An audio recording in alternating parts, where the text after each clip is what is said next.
שלום גולשי הטקניקום, שלום דותן שכטר. מה נשמע? טוב, בוא נתחיל ישר עם חדשות טכנולוגיות, חדשות מהאינטרנט. פיירט ביי, ספינת, איך קראנו לה? ספינת הדגל של ההורדות למרות שאתה יודע, אנחנו צריכים לדבר קצת הפיראטים משוודיה, כן.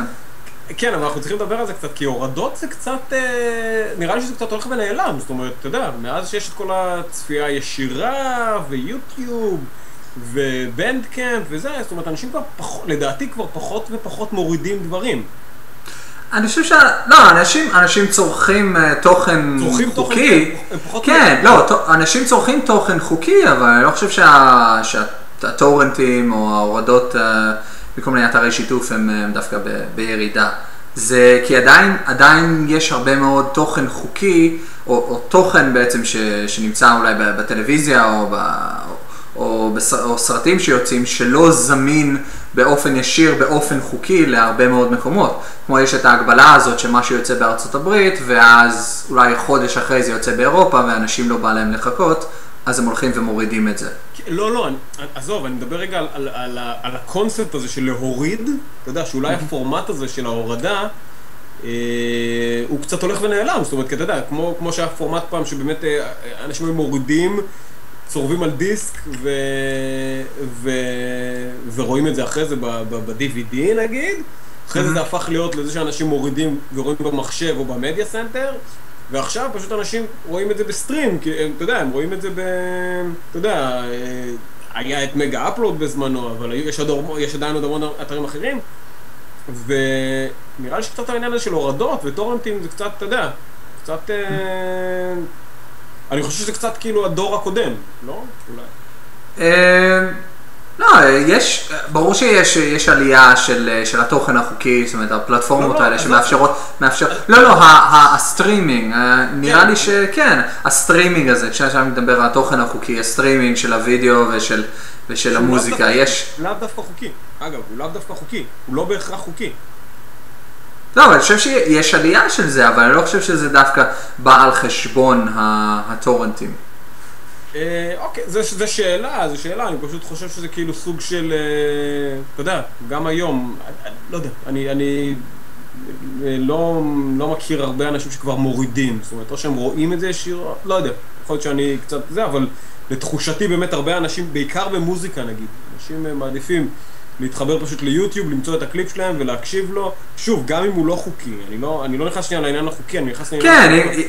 אם זה נמצא שם אז כן, אפשר לעשות סטרימינג, אבל לפעמים, אתה יודע, אתה רוצה להוריד את זה ולשמוע את זה כשאתה, מה שנקרא אופליין, כשאתה לא מחובר לאינטרנט, או אתה רוצה אבל אתה יודע, זה גם נושא לשיחה נוספת, זה די נדיר כבר הזמן הזה שאנחנו לא אופליין, מאז שיש את הסמארטפונים, כמה זמן אנחנו כבר לא אופליין, כמה זמן אנחנו אופליין, זאת אומרת, זה נורא נדיר, חוץ אני יודע מה, אולי טיסות או דברים כאלה, רוב הזמן אנחנו אונליין.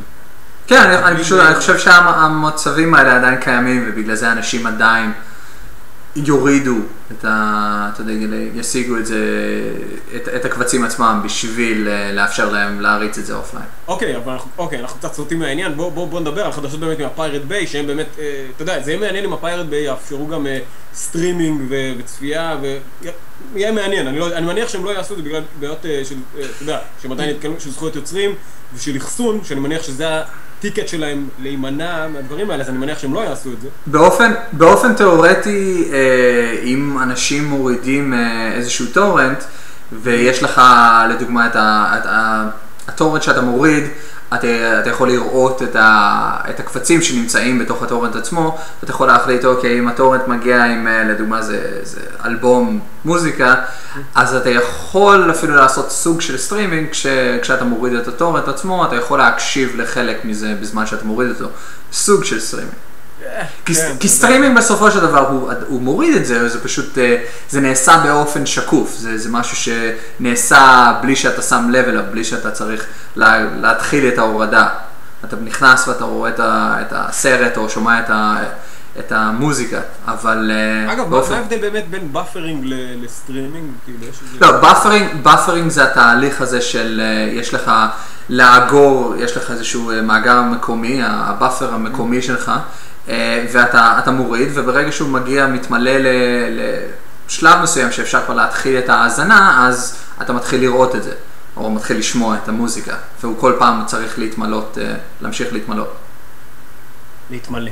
להתמלא, סליחה, כן. וזה התהליך הזה של הסטרימינג. אז בוא נחזור לענייני פיירט ביי.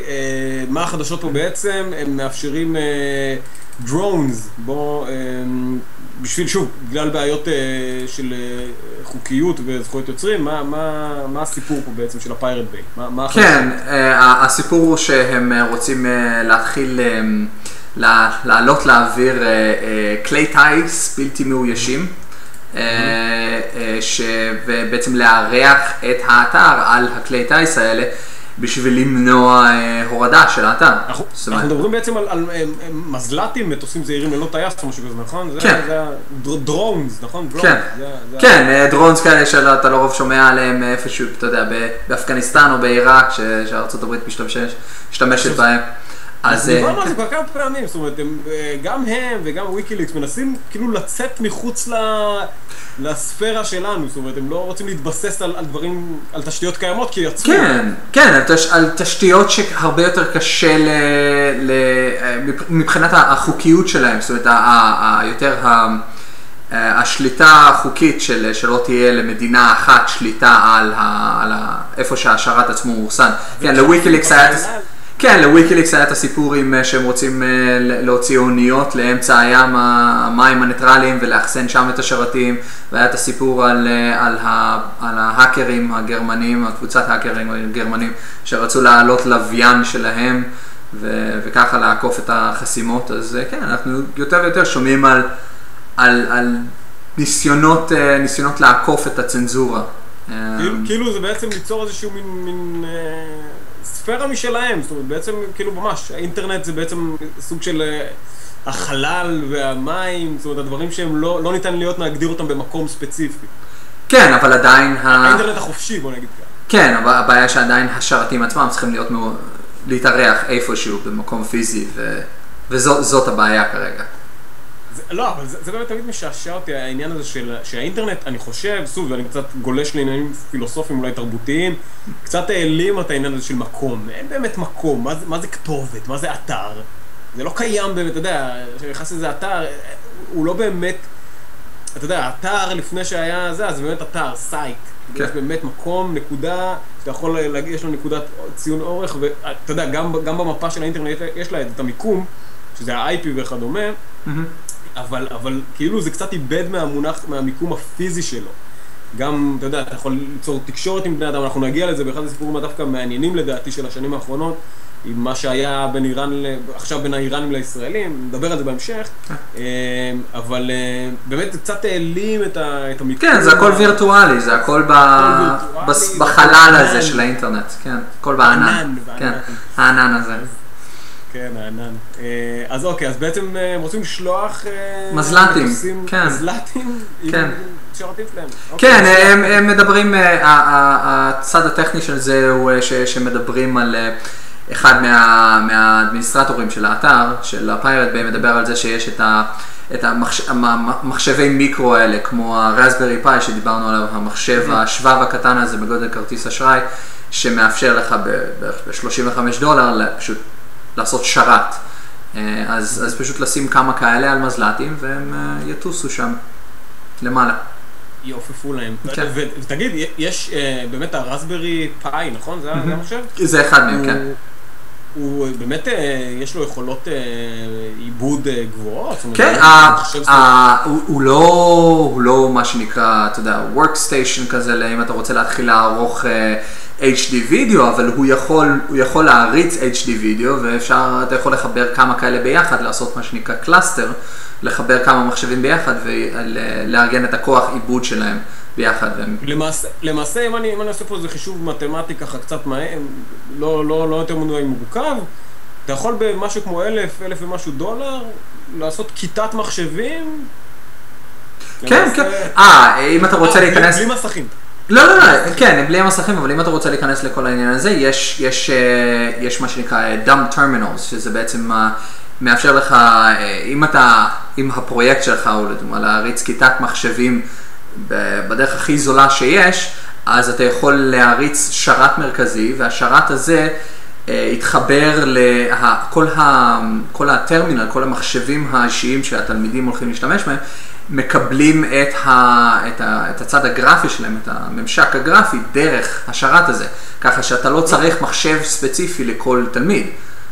לא, אבל פה יש אפשרות שבאמת יש לך גם לכל תלמיד מחשב ספציפי, כן. במחיר נורא זול, אתה אומר $35 זה... כן, זה בהחלט, כן, זה נהדר, ולזה אתה צריך רק להוסיף נגיד, את העכבר, את המקלדת ואת המסך. ואת המקום, במקרה הזה המקום יכול להיות אפילו על, אתה יודע, כרטיס SD, איזשהו כרטיס SD, מייקרו SD קטן כזה, עם 32 גיגה, 16 גיגה. $3,000 אנחנו יכולים להרים כיתה באפריקה. כן, אבל שוב, אם אתה נכנס לכל העניין הזה, אתה רוצה להוזיל יותר. אם אתה רוצה להוזיל יותר, אז יש תמיד את האפשרות, וזה גם נותן יותר שליטה, ומאפשר לך לעשות שינויים בצורה הרבה יותר קלה, בגלל שזה שינויים מרכזיים בשרת אחד, וכולם מתחברים על השרת הזה. זה משהו שעושים, יש כמה פרויקטים כאלה שרצים על מערכות פתוחות כמו לינוקס, שמאפשרות לך לחבר את כולם לשרת אחד בעזרת... אתה יודע, גם, זה אולי אחד הדברים שגם עולים קצת לפעמים בשיחות שלנו, אני עדיין חושב שנכון, שאפשר באמצעות טכנולוגיה לעשות שינויים תרבותיים, אבל אני לא חושב שאפשר לבסס את זה רק על זה, זאת אומרת שאם נזרוק על אפריקה או כל מדינה אחרת מחשבים וזה, אני לא בהכרח... לא, זה חלק מהתהליך. תראה, אם אנשים צריכים מים נקיים ומזון ואתה נותן להם מחשבים מקום, אז שיאכלו עוגות, אתה יודע, אז כאילו... אז שיאכלו רסברי פאי. לא, אבל שאתה יודע, שיאכלו... כאילו, זה לא רק עניין של אוכל לזה, זה גם עניין של תרבות, זאת אומרת, אם המחשבים האלה עוזרים להם בסך הכל לא לקדם דמוקרטיה, זאת אומרת, אני לא בהכרח חושב שמדינה טכנולוגית בהכרח חייבת להיות דמוקרטית, זאת אומרת, זה דברים יותר עמוקים ותרבותיים, אבל בסדר, וגם אתה יודע, שוויון בין נשים כן, אבל אם אתה מעלה את העניין הזה, יש את הפרויקט של ה-OLPC, שזה ה-One Laptop Per Child, שזה הניסיון הזה לתת את המחשבים הניידים לזולים. לא, אני רק אומר, אני רק נותן את ההערה הקטנה. כן, זה לא הדבר היחיד שחסר, כן. כי היה רק את הדוגמה בישראל, מחשב לכל ילד, שוב, זה די דומה לזה. זה לא מספיק לתת מחשב לכל ילד, זה לא תחליף לחינוך. לא, זה בא בנוסף. זה גישה מאוד טכנולוגית, שאני רוצה דווקא בתוכנית טכנולוגית לדבר נגדה, שטכנולוגיה היא לא חזות הכל, זה לא מספיק שיש לך את המעבד הכי חזק, ויש לך את המחשב הכי מהיר, ואת החיבור הכי טוב לאינטרנט, כי אם בסופו של דבר, בסוף היום, מה שאתה עושה זה, לא יודע מה, לראות את הקליפ 20 פעם של ריבקה בלק, איך זה, פריידי, אז מדען גדול, אני לא יודע אם זה יעזור לך, אבל אתה יודע, אם אתה מחווה, אם אתה עוזר, כן, מלמד אותם איך להשתמש בזה, איך להשיג את המידע שהם צריכים, נגיד במידה, יש איזשהו סיפור שקראתי על חוואי באפריקה, שבעצם משתמש באינטרנט בשביל להשיג תוכניות בשביל לבנות תחנת רוח, או אתה יודע, איזה ש... כן. אז דברים כאלה, כן, הסיפורים הללו, אז אם אתה נותן את הטכנולוגיה, אבל גם מלמד אותם איך להשתמש בזה, כדי שהם יוכלו, אתה יודע, לדוג, ואם אתה רוצה להשתמש בזה, אתה יודע, בפתגם הזה, אז ללמד אותם איך, כן, בדיוק, ללמד אותם איך לדוג, במקום לתת להם רק טאג, אתה יודע, אני לגמרי איתך בעניין הזה, ואני מקווה שבהמשך יהיה לנו עוד עדכונים מעניינים בתחום הזה, כי לדעתי זה... שוב, אני גם רוצה לדבר בהקשר הזה של טכנולוגיה, בהקשר הזה שיכולה לחבר בין עמים, ונגיע לזה בהמשך, זה נושא די מעניין. אז פיירט ביי עושים... פיירט ביי מטיסים טיסנים, אני יודע. כן, הספינה הופכת למטוס, כן. כן, לגמרי. עוד חדשות של פיירט ביי, התחיל הרישום דומיין שלהם, פתח חקירה, נכון, נגדם, איזשהו... נכון? כן, יש חקירה חדשה נגד החברת אחסון עכשיו שלהם, שיקחו את המטוס ויעופו. כן, או את הספינה וישוטו משם. זהו, אז כן, זה עכשיו שפשוט בהמשך שוב, מה לא, הסיפור עכשיו הוא שגם חוקרים לא רק את האנשים שם שהם מריצים את האתר, שחוקרים גם את החברת אחסון בכל העניין הזה ורוצים להגיש. אחסון הדומיין. במקרה הזה זה חברת האחסון, גם שמאחסנת את האתר עצמו, ואולי בגלל זה הם גם רוצים בעצם לעבור לאחסון אחר, שיהיה על המזל"טים האלה, אבל... עכשיו, הבנתי שאתה אמרת שלפני שהתחלנו להקליט, אתה אמרת שפייר דביי זה משהו כמו 100 מגה. זהו, היה סיפור שדיברנו עליו, יכול להיות בתוכנית הקודמת, שבעצם, כן, שהם העבירו את ההורדות שלהם מהורדות טורנט רגילות למה שנקרא קישורי מגנט. וזה היה בשביל להוריד את העומס על השרת וגם להוריד את העומס על הבנדווידט שלהם. כרגע, לפי הערכות, האתר עצמו שוקל בסביבות ה-100 מגה. זאת אומרת, זה ממש לא עניין גדול, כן, זה שוקל הרבה פחות ממה שהוא היה קודם, וזה מה שגם יאפשר להם בצורה טכנית לעלות אותו על המזל"ט. כן. אני מוכרח לציין שזה נשמע קצת חשש. כן, אבל כמו... איפה פיירט ביי? איפה שהוא בחלל? כן, זהו, זה כמו שהם עם זה, והספינה של ויקיליקס, והלוויין של הזה, זה... אז הם לא יכולו להגיד שהם בטיוב, אתה יודע. כן, אבל הם ממש בקלאודס. בקלאוד. לגמרי. אוקיי, אז... טוב, מסתבר שמלחמות סופה עדיין לא נרגעות, אנחנו יכולים לקבל איזושהי... משהו דווקא מהספקים האמריקאים, נכון? הם הולכים לצאת למלחמה ב-12 ביולי, נכון? מה הסיפור פה? כן, הסיפור הוא ספקיות. כן, הספקיות בארצות הברית. הספקיות בארצות הברית, שזה AT&T וקומקאסט וטיים וורנר וכל הוורייזון והחבר'ה האלה, הם מאשרים שיתוף פעולה מסוים עם ה-RIA, שזה איגוד המוזיקה, של ארצות הברית, שהם הולכים... והמחתרת. כן, שהם הולכים לצנזר באופן עצמאי את האינטרנט שהם מספקים ללקוחות שלהם, אם הם, אתה יודע, הולכים למצוא דברים לא חוקיים. זאת אומרת שמה שלא עבר בחקיקה הזאת הולך להיות... פרטי. כמו שראינו שהורידו את מגה אפלוד לפני שסופה או אקטה או פיפה בכלל עברו, אז הם לא חייבים את החוקים האלה בשביל לעשות את מה שהם רוצים לעשות.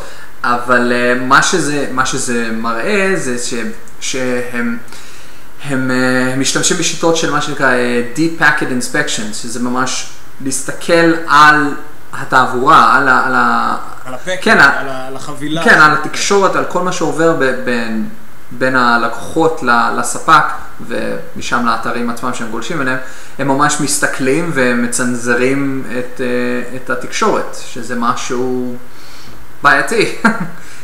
ויש פה, לא, זה גם בעייתי מבחינת פרטיות כמובן, אבל אני אומר שיש פה עוד אלמנט, אתה יודע, אני רוצה לקרוא... אתרים אמריקאים, ובאמת הם מדברים שברגע שהמדינה האמריקאית לא מטפלת, אתה יודע, נותנים לה כל השוק החופשי לטפל בו, אז מה שנהיה המדינה זה התאגידים, ופה עם התאגיד, למעשה תאגידי התקשורת, תאגידי תעשיית המוזיקה וכדומה, אם רואים שאתה יודע, המדינה לא מחוקקת את החוק, אז הם עושים את זה בפועל, אתה יודע, אז הם קובעים מה יהיה זה, וזה, איפה זה היה? United States of Corporation או משהו כזה? כן. אתה יודע, יש... Corporate States of America. כן, Corporate States of America, נכון. כן. ובהקשר הזה, אתה יודע, הם נכנסים למקום הזה שבו המדינה כאילו אמרה, אני לא מוכנה לחוקק את החוקים האלה. אם אני לא טועה, אובמה התנגד לסופה. כן. ומה הם עושים? הם פשוט מחוקקים את זה על דעת עצמם, באיזשהו אופן, אם אני לא... אתה יודע, זה מין סוג של... שההון פה הוא השלטון בהרבה... כן, זה נראה זאת אומרת, מה שאנחנו רואים הוא לא למדו כלום מ-Occupy Wall Street. כן, מה שאנחנו רואים פה הוא שהחברות האלה מכתיבות את החוקים האלה, הסופה ופיפה, ומנסות להעביר את זה בצורה כזאת, וכשזה לא הולך, אז הן מנסות את זה בצורה אחרת. אתה חושב שזה יעבור? אתה מאמין שזה... אין פה מה, כן, אין פה מה, זאת אומרת, אין פה מה לעבור, הם כבר... לא לעבור, אתה חושב שזה יתקבל? אני חושב שיהיה הרבה המולה על זה, אבל בסופו של דבר זה פשוט יקרה, ובמידה ואנשים ירצו לעקוף דברים כאלה, הם יצטרכו להשתמש בדרכים אלטרנטיביות, כמו הצפנה כי אני אגיד לך, תמיד ארצות הברית יש לה את האלמנט הזה, ארצות הברית במיוחד, את העניין הזה בין זה שהיא מאוד שמרנית, וזה שהיא מאוד, אתה יודע, שבלאס וגאס יש לך הכנסייה נגיד, או משהו, אתה יודע, תמיד יש לה את העניין הזה שמצד אחד היא נורא שמרנית, מצד שני היא נורא אומרת, אני אלחם על הזכות שלך, אני לא מסכים עם הדעה שלך, אני אלחם על הזכות שלך להגיד אותה.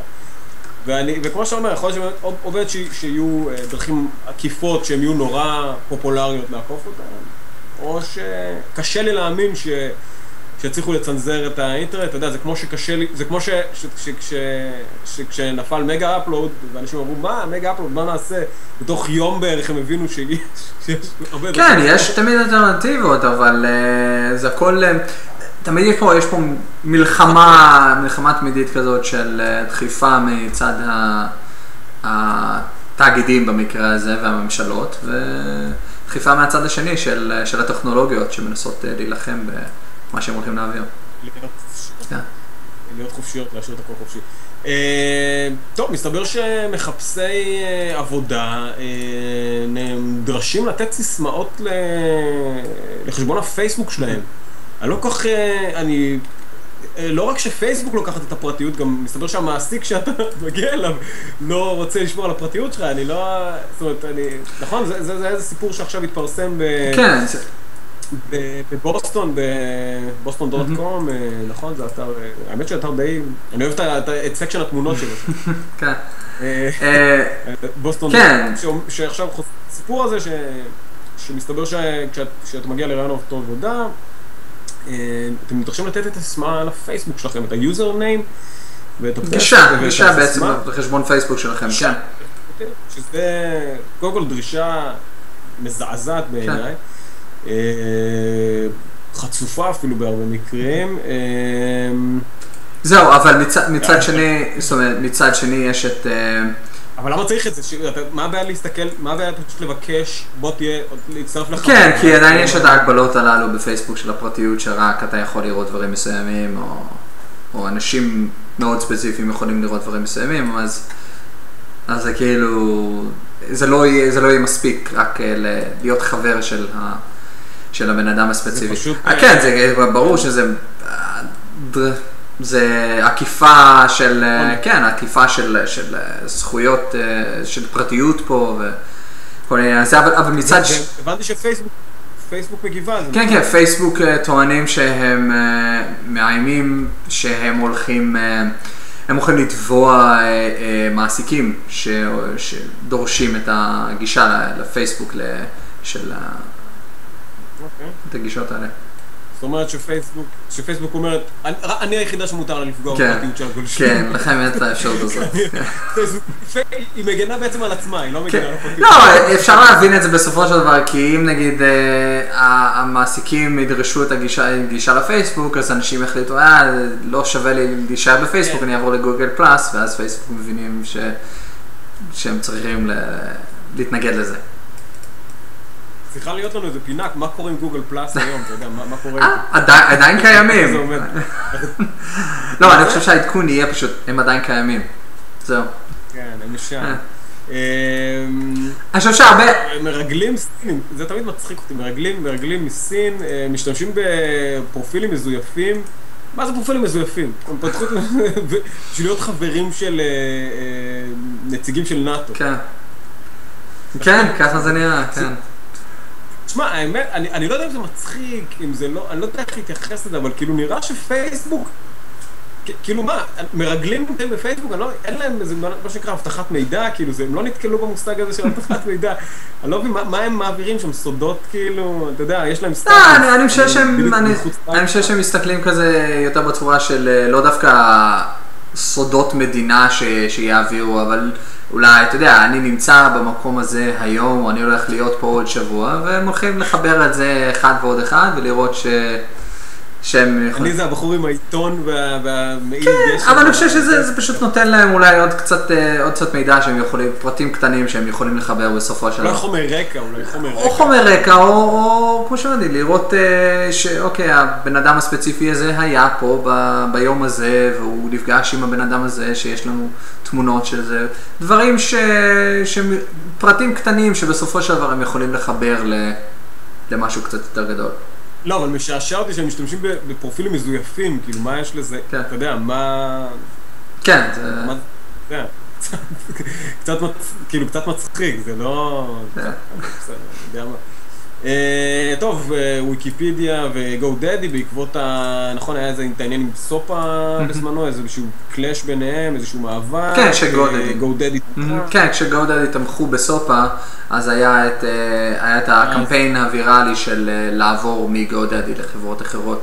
בסופו של דבר, כמו גו-דדי חזרו בהם ואמרו שהם לא תומכים בסופה, אבל ויקיפדיה החליטו שבכל זאת, כן, להעביר את כל הדומיין שלנו. אז למעשה החדשות זה פשוט שהמעבר של אתרי ויקיפדיה... כן, כל מה שנקרא... כן, כל הוויקימדיה פאונדיישן, כל האתרים ויקיפדיה. וגם ויקיפדיה? כן, כן, ויקיפדיה בזה, זה נכנס תחת המטריה הזאת של הוויקימדיה פאונדיישן, שזה האיגוד הזה של ויקיפדיה. אגב, כן. הקרן הזאת. אגב, יש לך מושג אם באמת ככל שהדומיין שלך הוא יותר חזק, צריך לשלם יותר לדומיין, למאחסן הדומיין? יש לזה... יש לזה איזושהי... לא, יש את ה-ICANN, שזה התאגיד הזה שבעצם מנטר, אחראי על הרגולציה של הדומיינים, והוא יש לו איזשהו פי מסוים שאתה צריך לשלם. איזשהו זה, אבל החברות דומיינים פשוט נותנות מחיר אחיד. לא, אבל אני שואל, אם נגיד לפני כמה שנים קנית את cnn.com, יכול להיות שעכשיו, לא יודע, יגידו להם, תשמעו, אתם CNN וזה, אנחנו רוצים לעלות לכם, נגיד, אתה יודע, שהם רוצים לחדש את זה, אז הם צריכו לשלם יותר. אני לא שמעתי על חברה שעשתה את זה. יש את העניין הזה, נקודה קום עולה ככה, ונקודה, אתה יודע, COL עולה ככה, ויש גם את העניין הזה שאם אתה רוצה לקנות דומיין, אתה יודע, שם דומיין טוב, אז זה עולה יותר, אבל לא שמעתי על זה. אני לא אתפלא אם יעשו את זה, אבל לא שמעתי על זה. זהו, זה נשמע לי נורא... אני גם לא יודע אם זה שווה להם, כי בסדר, אז אתה יודע, לא יהיו הרבה אתרים כאלה, אפילו GoDaddy שהם מספר אחד בספקיות הדומיין, לא יהיה נראה לי שווה להם לעשות את זה, כי הם פשוט יעבירו את הדומיין למקום אחר שלא יעשה את זה. אתה מבין, זה לא נראה לי שיעשו את זה. אוקיי, עברייני רשת הצליחו לעקוף הבטחה של בנקאות מקוונת באמצעות כרטיסי סים מזויפים. בוא תסביר לי את כל מה שאמרתי עכשיו, אני קצת לא כל כך הבנתי. הרעיון, מה שכביכול קרה. אגב, למה מוגדרים פה ב-PC World, למה מוגדרים פה כסייבר קרימינלס ולא האקרס? הגדרה שלהם. כי אולי זה נשמע יותר זדוני. לא, אולי לא, עושה להם עושה, תראה, באופן כללי המונח הזה, האקר, הוא לא פורץ, זהו, הוא פשוט בן אדם שמבין במחשבים, שמתעניין במחשבים, יש את ההגדרה הזאת. אחרי זה יש את ההגדרות הנוספות של black hat, white hat, cracker, כל הפריק, כל הדברים האלה. אבל האקר, אפילו שהוא קיבל את הקונוטציות השליליות האלה בתקשורת, במקור. בעיקר בתקשורת האופליין, נגיד את זה ככה. בעיקר בטלוויזיה. זהו, זה תמיד האקר ומראים תמונה של מישהו עם, אתה יודע, מסכת סקי, מנסה לשבת ליד מחשב ולפרוץ או משהו. אגב, סייבר קרימינלס, אם אני לא טועה, התרגום בעברית שלהם זה אולי עברייני מקלדת או משהו? עברייני סייבר, אתה יודע. עברייני סייבר, אוקיי. אז אוקיי, אז בוא... זהו, אין את הפרטים המלאים, אבל לפי איך שנראה, זה הפורצי סייבר האלה, השדדני סייבר האלה, השתמשו בכרטיסי סים מזויפים, בשביל לקבל את הקודים, את הקודים לבנקים שהם פרצו אליהם. אוקיי. וזה נראה שהם זייפו את הכרטיסים, וככה הם גרמו למערכת לשלוח להם קודים חדשים, בגלל שהם טענו שהטלפון עצמו שהם זייפו הוא נגנב, אז הם שלחו בעצם, הם גרמו למערכת לשלוח אליהם קודים חדשים לאי-בנקינג, וככה הם קיבלו את הקודים. אבל זה עדיין נראה מאוד קל לעיין עדיין את כל הפרטים. אתה אומר עדיין את כל הפרטים, וזה עדיין, אוקיי. אז האמת שכל פעם שאני שם לב, באמת רוב הטעויות האלה הם לא באיזושהי, זאת אומרת, יש פה איזשהו תחכום טכנולוגי, אבל הרבה פעמים זה באמת למצוא איזושהי פרצה כזאת. אתה אומר, כמו עכשיו, הם אמרו להם, אנחנו צריכים את הסיסמאות האמיתיות או משהו כזה, והם איבדנו, זאת אומרת, הם נורא מתבססים על איזשהו מין, על פרצות אנושיות, אפשר להגיד? אתה יודע, נגיד, זאת אומרת, של שלחו לנו לא, אבל אם המערכת הזאת זהו, יכול להיות שהמערכת הזאת הייתה אוטומטית, דווקא זה לא שזה... כן, הבנתי, אוקיי. טוב, האמת שפה את הידיעה הזאת זה פשוט עניין של אנונימוס פרצו לאתרים טוניסאים אסלאמיים, נכון? זה הסיפור. כן, תשמע, אותי זה הצחיק להשאיר את הידיעה הזאת, פשוט כי יש לי שורשים טוניסאים, אתה יודע, פשוט סתם שישבתי. פעם באה שתהיה פרצה לא יודע מה, לאיזה אתרים פולנים, לא, האמת שאתה אמריקאי, אז בסדר, אז כל הסיפורים פה. אז אני צריך להכניס קצת, למרות שאתה יודע, זה גם מתקשר לנו בהמשך, כי אתה יודע, הפוליטיקה וכל המלחמות סייבר האלה, גם דיברנו על זה בין גם שהאסלאם מפיל אתרים ישראלים ואמריקאים, סוג של אינתיפאדה מקוונת כזאת, אז כאילו עכשיו אנונימוס עושה איזשהו מהלך נגד אתרים טוניסאים. אגב, למה ספציפית, מה יש להם נגד הטוניסאים בהקשר הזה? האמת שאין יותר מדי פרטים, זה, אתה יודע, זה בסלש דו. לא, זה נראה תגובה למשהו, אבל תגובה לזה משהו שהאסלאם, מוסלמים בתוניס, יש להם oppression, נגד נשים. כן, דיכוי נשים, זה נראה שזה הכיוון, זאת אומרת, זה היה בגלל משהו כזה. כן, שאולי, בעקבות האביב הערבי, יכול להיות שזה באמת ממשיך, כל האביב הערבי שם, וזה הביטוי אולי האינטרנטי, אתה יודע. זה חלק מהאקטיביזם של אנונימוס. קשה, אני חושב שלדעתי, אתה יודע, יש לנו הרבה שיחות בכלל, אני חושב, גם עם הרבה אנשים, גם מחוץ לתוכנית, על זה שבאמת, אתה יודע, זה לוקח, אני חושב שהמהפכות האחרונות בכלל, מאוקיפאי וול סטריט עד תחריר ועד מה שהיה ברוטשילד בתל אביב, ולדעתי זה עדיין ממשיך, בכלל כל הגישה הזאת האזרחית, הצרכנית,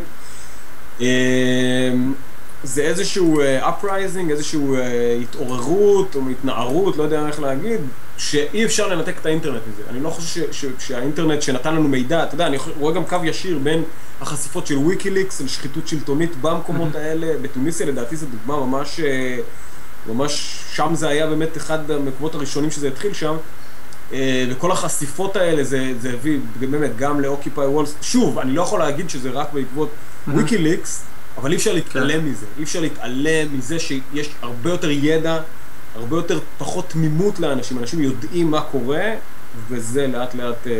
כן, האינטרנט בהחלט נותן את הכלי הזה לשתף את המידע באופן כל כך קל, וברגע שיש לאנשים את הידע הזה, אז הם יכולים להתארגן. אני חושב שאני, לא, זה הרבה יותר קשה להסתיר דברים היום.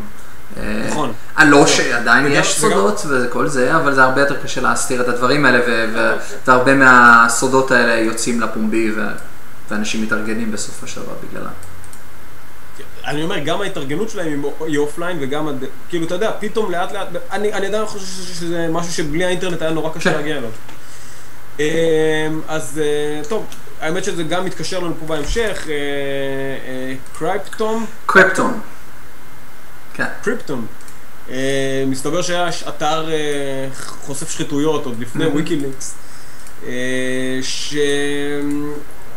שפה באמת, אתה יודע, האתר הזה פשוט עבר לפלטפורמה חדשה אחרי שהוא עבר הוא עבר לשרת חדש, אחרי שהתגלו עליו malware. כן, הייתה פריצה אליו לפני כמה חודשים,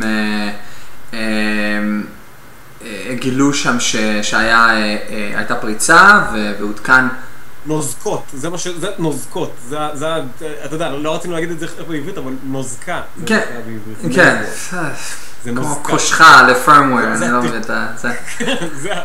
אז כן, אז הנוזקה הזאת הותקנה שם על השרת, ובעצם אנשים שגלשו אל השרת, זה היה משהו מאוד ספציפי, אבל אנשים שגלשו אל השרת עם דפדפני אינטרנט אקספלורר היו חשופים לזה, ולא דפדפנים אחרים, כך שזה היה מאוד... איזה דפדפנים? אינטרנט אקספלורר? אתה מכיר? כן, אני לא יודע. יש לנו עוד סיפור אחרי זה על אינטרנט אקספלורר והבעיות שלו, אבל... אז זהו, זה היה מאוד ספציפי לאקספלורר, וכן, זה מוזר. איך זה קרה שאינטרנט אקספלורר נפגע אני יודע, מוצר של מייקרוסופט, ההבטחה, אני לא יודע מה קורה פה. מה, יש להם כל כך הרבה, הם יודעים כל הדברים האלה של ההבטחה, הם פשוט הכי מספר אחד, אני לא מבין איך זה קרה בכלל. זהו, אז פשוט ניקו את זה, והם חזרו לאוויר. אז קריפטון, הוא בסופו של אתר מ-1996. טוב, זה על בסיס וויקיפדיה, אתר של גם, שעוזר לחשוף שחיתויות. 96, והאמת, לא הייתי נותן לו... הוא נראה שהוא די נשאר מ-96 אותו... לגמרי, כן. אוקיי, אז בואו נעבור הלאה. יאו תובעת את פייסבוק, שהפרה לה, פגעה לה לכאורה ב10 פטנטים. מפתיע, אני קורא את זה ביאו ניוז. אז טוב, הם תובעים את פייסבוק. טוב, נו, בסדר. אני חושב שיאו פשוט רוצים שדברים... כן, הם רוצים לעשות משהו שאיכשהו יישארו רלוונטיים בחדשות. ויאו, אני אומר לך, יאו היה להם הרבה דברים טובים, אני חושב שיאו טיובס או איך שזה לא נקרא, יאו משהו, פייפס. כן, זה כלי טוב, אבל הוא לא לכולם, זאת אומרת, הוא לא... זהו, וכאילו... אז טוב, הם תובעים אותם על גניבה של זה, נכון? כן, הפרת זכויות יוצרים, כן. הפרת פטנטים, של כלים מתודות ומערכות של פרסום, בעיקר על פרסום ברשת, נו, בסדר. כן, זה חלק מהמלחמה הבלתי נגמרת הזאת של מלחמת הפטנטים הבלתי נגמרת, שכולם טובים את גוגל, טובים את אפל, ואפל טובים את כולם, ויאו ופייסבוק וכולם בסיפור הזה. ככה הם מרגישים חיים לדעתי. זה פשוט משלמים הרבה למחלקות, לעורכי דין בחברות האלה. יכול להיות שמחלקות עורכי הדין יושבים ואומרים, לא תבענו על משהו, אין פה איזה תביעה. עברה פה שעה ועוד לא תבענו אף אחד, אז צריך לעשות משהו. כן, על מה אנחנו הולכים לתבוע שם? כן, זה לקחת כסף ממחלקת הפיתוח ולתת אותה למחלקת המשפט שם. אפילו למחלקת התוכן אני חושב, אתה יודע, יש עוד כל כך הרבה דברים לעשות ברמה של תוכן באינטרנט, שלא נוצלה עד הסוף, אתה יודע, ברמה של, אתה יודע, בין אם לתעד כל מיני סיפורים מעניינים, ובין אם לעשות דיגיטציה להמון דברים, ולהנגיש את זה לציבור, ולפתוח, לאפשר תארים אקדמיים דרך זה, ומיליון ואחד דברים שאפשר לעשות, שהם לחסוך את כל התביעות האלה, ולעשות איזשהו מין שילוב זרועות. אני כזה נורא פתאום, אתה יודע, נורא כזה heal the world כזה היום, אבל... יש הרבה אפשרויות, אבל הם לא עושים.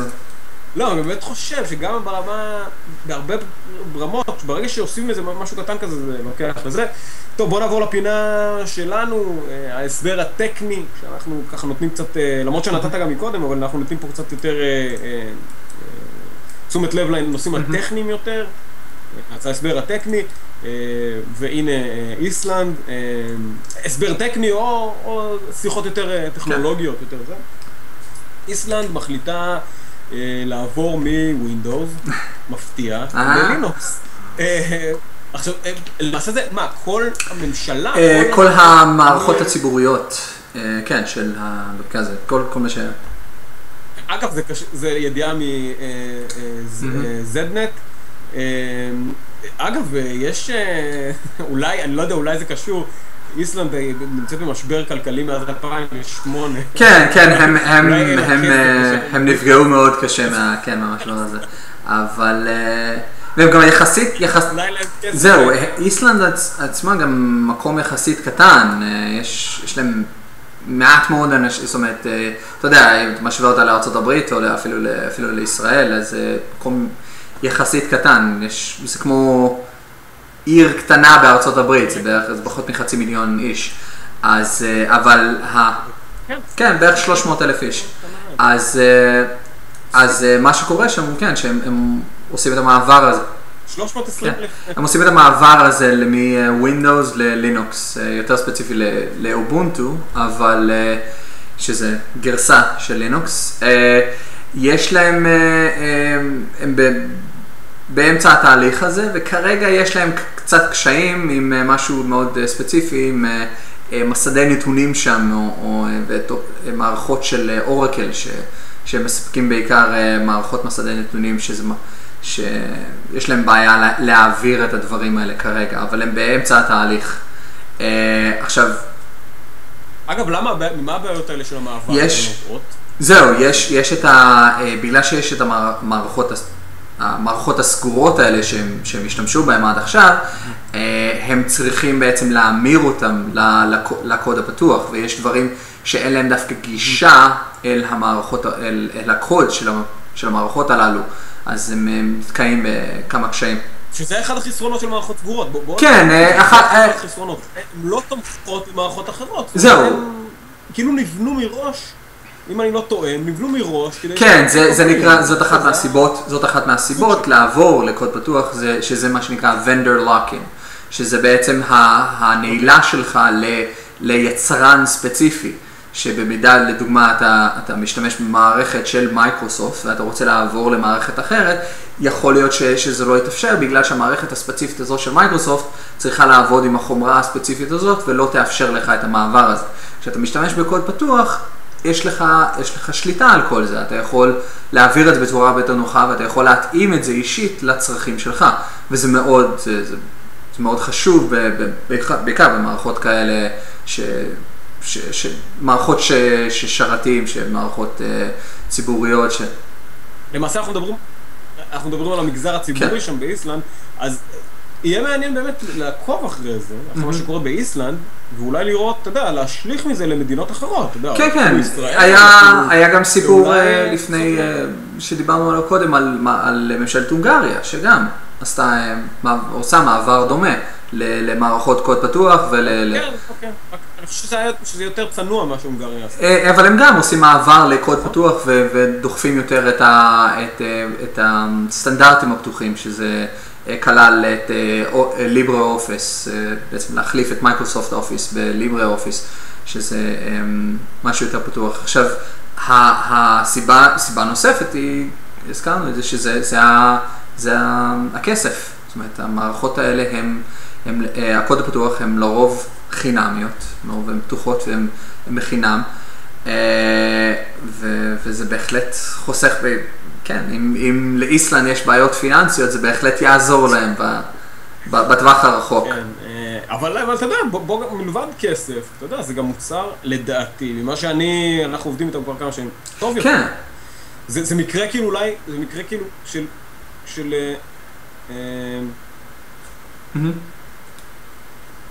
זה מקרה, אתה יודע, שבו לא מה שזול הוא גם, איך אפשר להגיד את זה, שזה גם זול וגם... כן, שזה לא, כמו שאתה יודע, אחת מהביקורות של אנשים שהם אנטי קוד פתוח הוא שאתה מקבל מה שאתה משלם עליו, ולא שילמת על זה, אתה מקבל מוצר על הפנים, שזה פשוט לא נכון. הרבה מהמערכות הפתוחות האלה, הם רצות על השירותים הכי גדולים בעולם, אתה יודע, על גוגל מריצים ופייסבוק, כן, הם הרבה יותר מהימנות. עכשיו, וסיבה נוספת להשתמש בזה, היא בגלל שזה פתוח, בעיקר כשאתה מדבר על ממשלות, ואם זה חברות שיש להן סודות של החברה, דברים כאלה, אתה יודע מה קורה בתוך המערכת הזאת. אין לך איזושהי אפשרות, אתה יודע, הסיכוי לדלתות אחוריות שמוכנסות שם לתוך המערכת הזאת הרבה יותר נמוכות, בגלל שיש לך אפשרות להסתכל על הקוד עצמו ואיך הוא בנוי. ותשמע, אפשר תמיד לדבר על מבחן המציאות. בסופו של דבר, אם אני לא טועה, המערכות של מייקרוסופט והמערכות הסגורות, המערכות שבדרך כלל הרבה יותר, יש להם הרבה יותר פריצות והרבה יותר, אתה יודע, בגלל זה הם כל פעם מעדכנים. כן, המערכות הללו, שוב, יש פה גם אלמנט המערכות האלה גם של מייקרוסופט, המערכות מייקרוסופט ספציפי, הן יותר פופולריות, כן, הן יותר פופולריות, יש להן יותר, השוק של מייקרוסופט, שמייקרוסופט בעצם שולטים בהם, השוק היחידי שהם שולטים בהם הוא השוק האישי. אנשים פרטיים שמשתמשים במחשבים בבתים שלהם. אבל השוק הציבורי, השוק המסחרי, הוא רובו, הוא קוד פתוח, הוא לינוקס, הוא BSD, הוא מערכות פתוחות, ולא מייקרוסופט ולא אפל שולטות בשוק הזה. אוקיי, בוא נעבור הלאה. מדפסת תלת-ממדית חדשה יכולה ליצור מכשירי ננו, נכון? בדקות. מכשירי ננו, נכון, זה מכשירים בגודל של ננו. כן, מיליונית. נכון, זה מיליונית. כן, מיליונית המטר. מה זה ננו? זה מיליונית המטר. כן. די מדהים, די מדהים. גם ההתקדמות הזאת, כל ההתקדמות הזאת עם המדפסות התלת מימד. כן, אנחנו כל פעם מדברים על, נכון, אנחנו מדברים על זה וזה די מדהים שזה כבר משהו שאפשר לראות אותו. או במקרה של ננו אתה צריך מיקרוסקופ בשביל לראות אותו, אבל כן.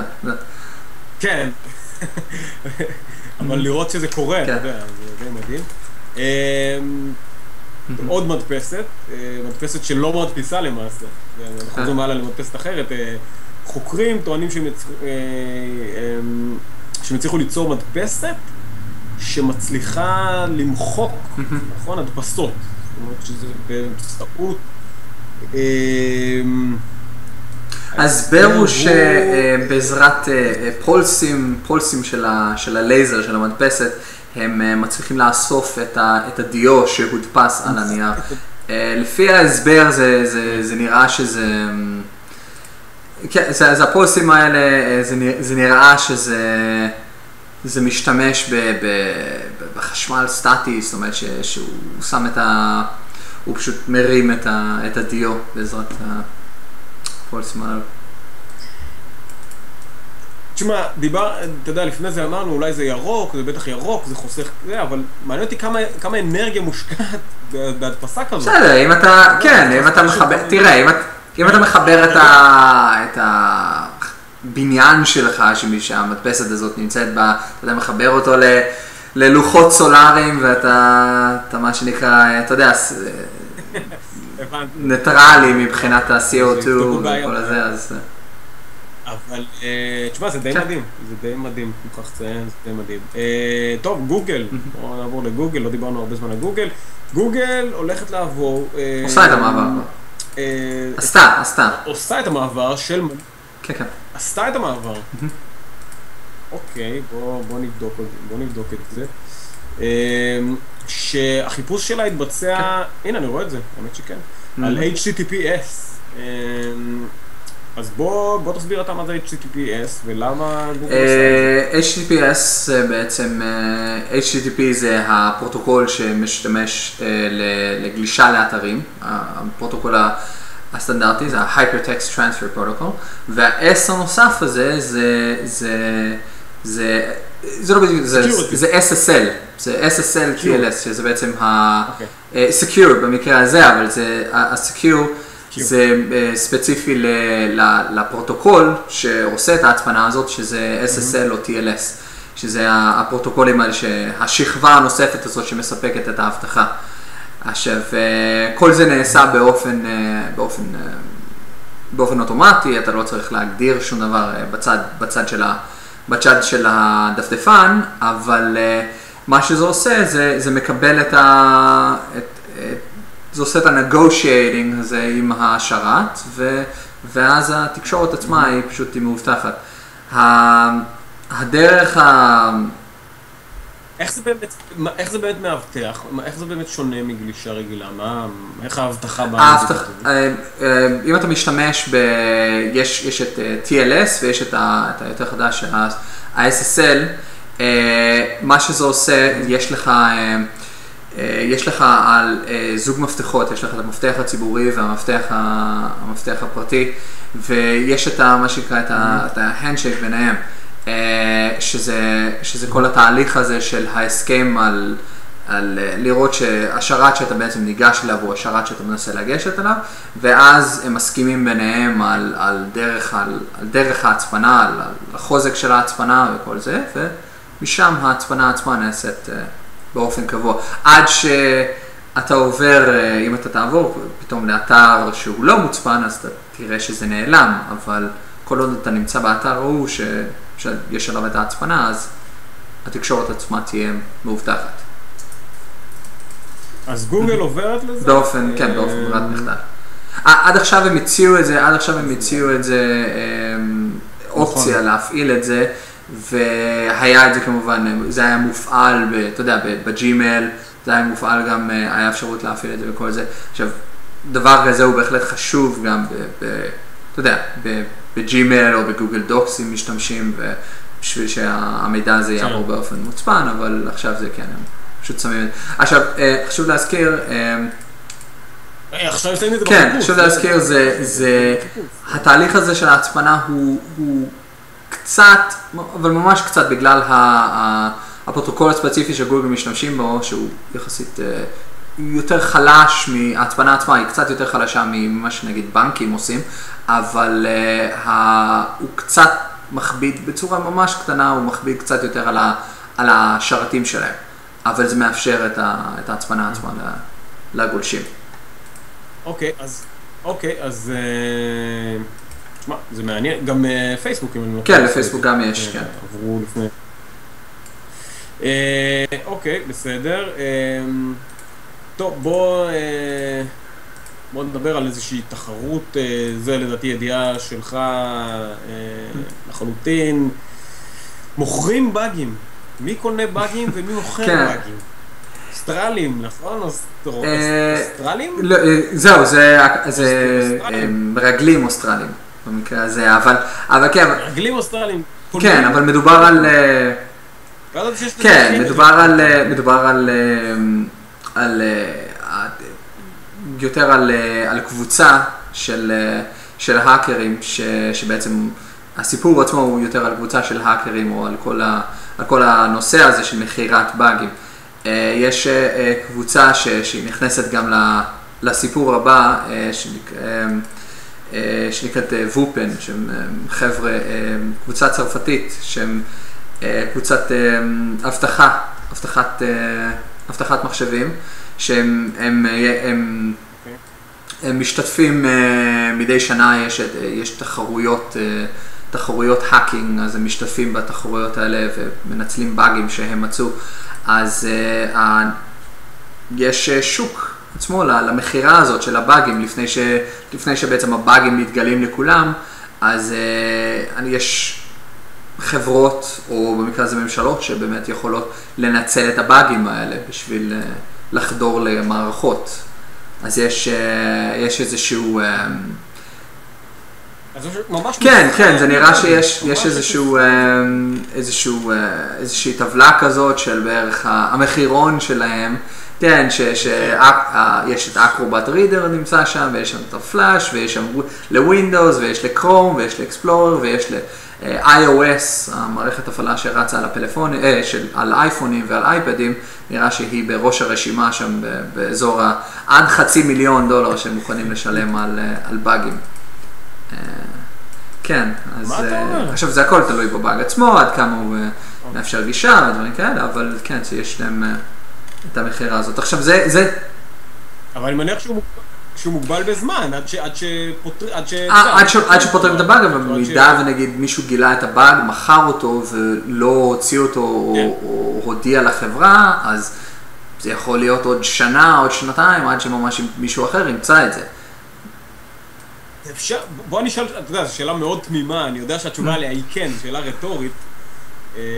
כמה כסף אפשר להרוויח משימוש בבאג? זאת אומרת, אתה יודע... לדוגמה, יש לך, הנה, נגיד, דוגמה לזה היא הסטאקסנט, שזה בעצם התולעת הזאת שהייתה שכביכול גרמה לכל העמולה הזאת באיראן לפני שנה ומשהו, עם כל הסנטריפוגות האלה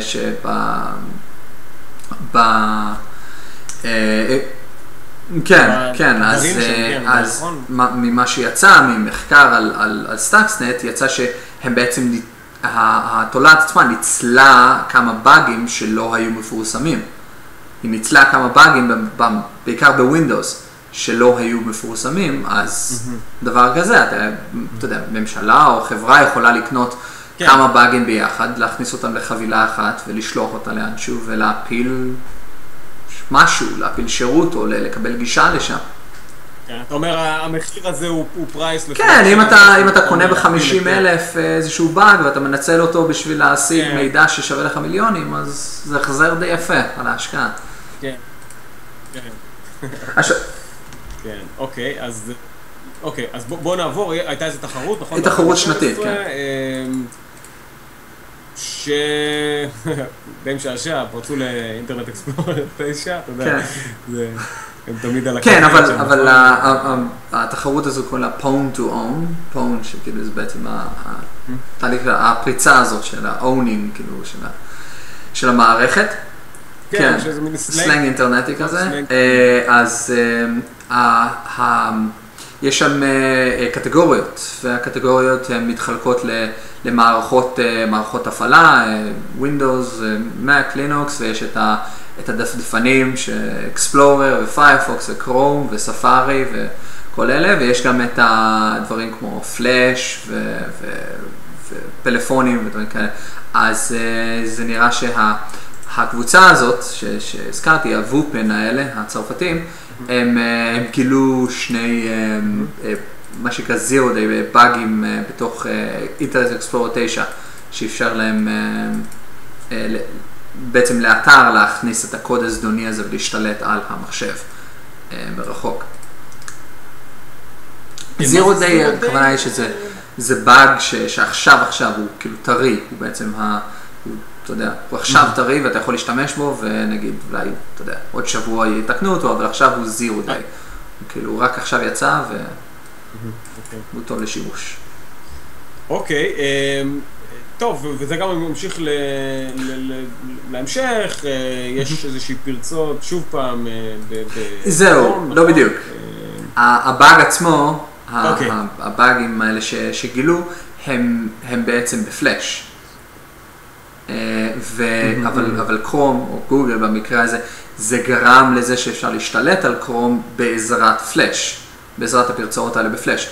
אז גוגל סגרו בעצם את הבאגים האלה. זו לא פעם ראשונה שחברות אחרות סוגרות באגים לאדובי.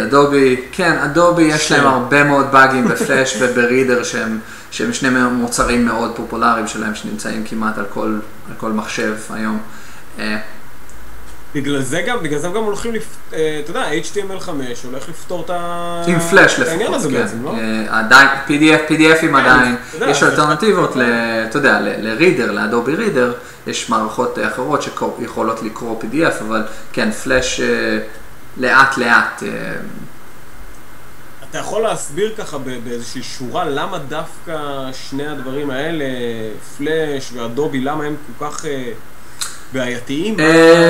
זה פשוט נראה שקודם כל מערכות סגורות, ובגלל שהן כל כך פופולריות, הן כאלה, הן מטרות כל כך טובות להאקרים, בגלל שהן נמצאות על כל כך הרבה מערכות. עכשיו, כן, הם מנסים לחפש איך את ה-PDF, את ה-reader ואת פלאש. עכשיו, רגע, בהקשר הזה פה הציעו איזה פרס, נכון? למי שיתקן? כן, לגוגל יש מדיניות שלהם שהם הם משלמים עבור באגים שאנשים מוצאים במערכות שלהם. אפילו אם זה באופן עקיף, אם אתה בעצם משתמש בפלאש או באדובי רידר בשביל לפרוץ משהו בקרום, אז זה שווה ככה, זה המחיר לזה, ויש מחיר אז הם הציעו $47,000 וחצי? כן, יש להם את מה שנקרא גוגל פוניום, זאת התוכנית שלהם, שוב הפון הזה שם. זאת התוכנית שלהם לשלם לאנשים שמוצאים באגים במערכות שלהם. כן, אוקיי, והיה זה... כן. אוקיי, כן, הם סגרו את הדברים. אבל עוד משהו, למה בעצם מוצאים כל הזמן פלאש וכן, ורידר, זה פשוט הקוד עצמו הוא מאוד מבולגן, הוא לא טוב. הוא פשוט לא טוב, אם הוא היה כתוב בצורה טובה, אז כן, אז הרבה פחות בעיות היו מתגלות. אוקיי, טוב, בוא נעבור לפינה הבינארית, הפינה שבה אנחנו קובעים מי האפס, או חושבים מי הוא האפס ומי הוא האחד. תשמע, זה נראה לי אחת הפינות הגיקיות ביותר ברשת, אם אני לא טועה, יש לו שם. לא, אבל תכלס, אתה יודע, מה היינו אומרים, מי עשה את השבוע? מ-0 ו-1. אתה יודע, זהו, כן, מ-0 ו-1, אנחנו תוכנית טכנולוגית ואנחנו גאים בזה, אז... טוב, מייקרוסופט, מה אתה מנחש? היא תהיה האחד? מייקרוסופט מצנזרת דרך Windows Messenger, Live Messenger, שאין לי מושג במי משתמש בזה, אבל אתה יודע, לא מאשים את האנשים, מצנזרת קישורים של Pirate Bay. זאת אומרת, אם אתה רוצה לשים קישור של Pirate Bay, זה מטריע, זה בעצם נותן לך הודעה עכשיו, זה לא שבאופן אקטיבי מייקרוסופט באה ומוציאה את זה, זה פשוט בנוי בתוך התוכנה, יש להם רשימה של אתרים ספציפיים או סוג של קישורים, והפיירט ביי נמצא שם שפשוט מצנזר אותם, אז הוא נותן לך, ברגע שאתה מנסה לשלוח את זה, הוא ייתן לך הודעה שזה לא בטוח. לא, שהקישור הזה הוא לא בטוח. אוקיי, בסדר. אתה יודע, לא בטוח שהוא מגיע להם פה אפס. תראה, בגלל שמייקרוסופט... להגיד שמה, שרק בגלל שזה קישור של פיירט ביי זה לא בטוח, אני הייתי נותן לזה אפס. אוקיי, בסדר. פייסבוק, טוב, יש פה איזו האשמה נגד פייסבוק שהיא עוברת על חוקי, שהיא למעשה מונופול, נכון? משתמשת במונופולין שלה, נכון? יש פה איזושהי האשמה נגד מייקרוסופט, בוא תרחיב. כן, זה נראה שזה טיעונים שלהם שהם משתמשים במונופול שלהם בשביל לחסום בעצם פרסומות של שירות. כן, כי הם מרוויחים חלק מהכסף שלהם, הם פלטפורמת פרסום, כמו גוגל. אז משתמשים. אז בוא רק נפשט את זה. אם אתה מפתח, אם אני מבין נכון, אם אתה מפתח אפליקציה שמבוססת על פייסבוק, היא תגביל את הפרסומות שלך שאתה שם בתוך האפליקציה, נכון? כן, ככה זה נראה, מהטיעונים האלה, בעצם מהתביעה הזאת. בוא רק נדגיש. זה עדיין לא, זהו, זה עדיין לא, זאת אומרת, יש התחלה של תביעה, אבל זה לא משהו כן, עדיין לא משפט סגור וכל זה. אז בואו רק נגיד, זה מתפרסם ב-webpronews.com עם שם של אתר נורא, אתה יודע, נורא בעייתי השם הזה, מי קורא לאתר שלו פרו ניוז? זה חדשות מקצועיות, צריכים לבדוק את המקורות האלה. מייקרוסופט וסקייפ אז לא אמרנו, אני הייתי נותן לפייסבוק אפס במקרה הזה, כן. כן, אז כרגע זה ניטרלי, כרגע זה, אתה יודע מה, כרגע זה קוונטום, זה 0 ו-1 ביחד. אוקיי. מייקרוסופט וסקייפ, שמייקרוסופט קנתה את סקייפ, לפני מספר שנה.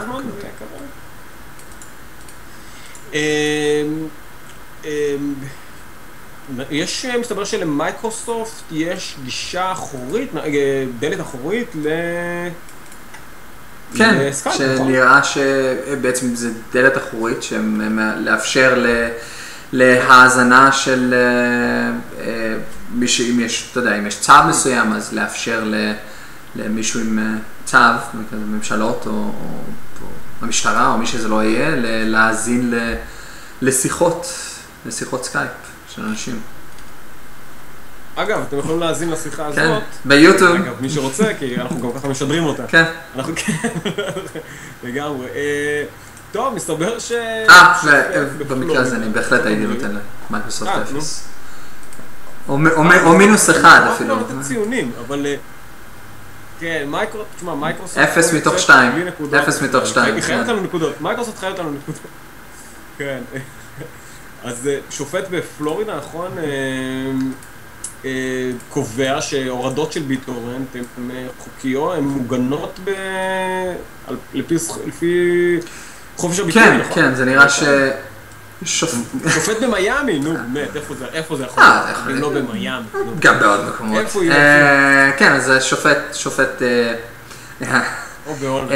שקבע שכן, ההורדות עצמם הן נופלות תחת הגנה על חופש דיבור אנונימי, בעצם שהביטורנט אני מוכרח לציין שזה לא ברור לי, כי אין פה חופש, אתה יודע, אני ממש לא הולך להגן על מלחמה אבודה בזכויות היוצרים לדעתי באינטרנט, אבל לא ברור לי, הטיעון לא ברור לי כל כך, זאת אומרת, לחופש ביטוי אנונימי, זאת אומרת, חופש ביטוי של מי?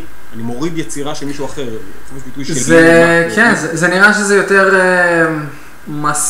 איזשהו צעד שהוא לקח, כן, שהשופט הזה לקח בשביל, אולי נמאס לו מכל התביעות האלה, מכל הסופה והפיפה, והחליט ש...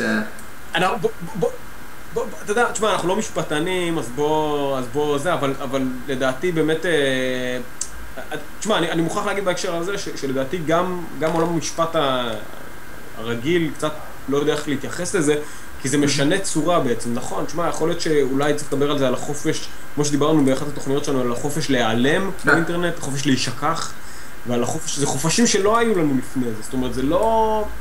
כל מיני זכויות שלא היה לנו, כמו זכויות וירטואליות וכמו, אתה יודע, דברים כאלה שאולי חלק מהזכות שלך למידע, נגיד הייתי משתמש אולי בטיעון הזה, אולי הזכות לשימוש במידע או ידע, אז הוא דווקא זה שמאפשר לך לעשות הורדות גם לא חוקיות, כי זה מאפשר לך גישה... למידע הזה, לידע הזה. סוג שאתה יודע, של אפליה... כן, לידע הזה, שבחברה שוויונית יש לי זכות לגשת למידע הזה כמו לכל אדם אחר, שוב. זה אולי אחד הטיעונים ככה שאני שמעתי ואני באיזשהו אופן, אתה יודע, לא שמעתי, אבל אני חושב שראוי להעלות אותם, כי אני חושב שהרבה אנשים, אני חושב שזה עוול, ואני לא זוכר שהייתה את האישה האמריקאית הזאת שטבעו אותה, לתבוע אנשים שנגיד,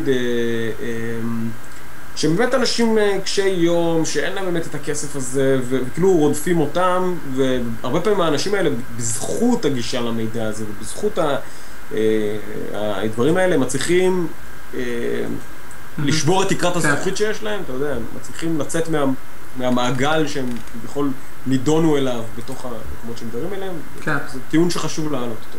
כי הוא לא תמיד עולה, בדרך כלל עולים באמת זכויות ועניין של זה, וחופש ופורמט וטכנולוגיה, ואי אפשר להילחם. טוב, ה-FBI, עוד פעם, חדשות קצת מבאסות, אני הייתי פה נותן 0.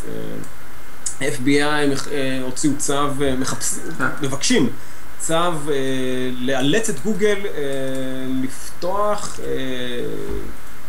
גישה למכשיר אנדרואיד, נכון? כן, זה... לא, זה פשוט נראה בחלק מתיק של ה-FBI הם השיגו פלאפון אנדרואיד והם פשוט רוצים לגשת אליו והם לא... אין להם אפשרות כרגע. אז... זהו, עכשיו, אבל מה שכן זה מרמז פה שלגוגל אולי יש אפשרות לפתוח את הפלאפון, שזה משהו בעייתי. כן, שזה העלה משהו שדיברנו עליו קודם, בתוכנית קודמת, שלגוגל יש אפשרות מרחוק לגשת לפלאפון ולשנות שם אפשרויות או למחוק דברים, כמו שיש גם לאפל אפשרות כזאת. ומייקרוסופט גם. לא רק ה-Carrier IQ, שזה בעצם לאפשר להם גישה מרחוק בשביל למחוק דברים, בשביל למנוע כן, הקיל סוויץ', למנוע מתקפת malware, בעצם משהו שמתפשט עכשיו באופן מהר, אז לגשת לזה מרחוק ובעצם לקטוע את זה. אז למעשה, שוב, אני לא יודע אם זה מתאים ל-100 ו-101, אבל אני חושב, כן, אולי ה-0 פה זה 0, אתה יודע, פוטנציאלי. FBI, כן, כי זה סוג של, זה בעצם, הבן אדם זה הפרטיות, אבל אני, זאת אומרת, אבל כן, יכול, אם לגוגל יש את האפשרות הזאת, אז כן, זה בהחלט פרוגם ב-0 לגוגל. טוב, פה זה 0 מוחלט, ידיעה הבאה, באחד קונפרנס של ועדה, זה מוזיקה, זה מדיה כללי, זה הרבה.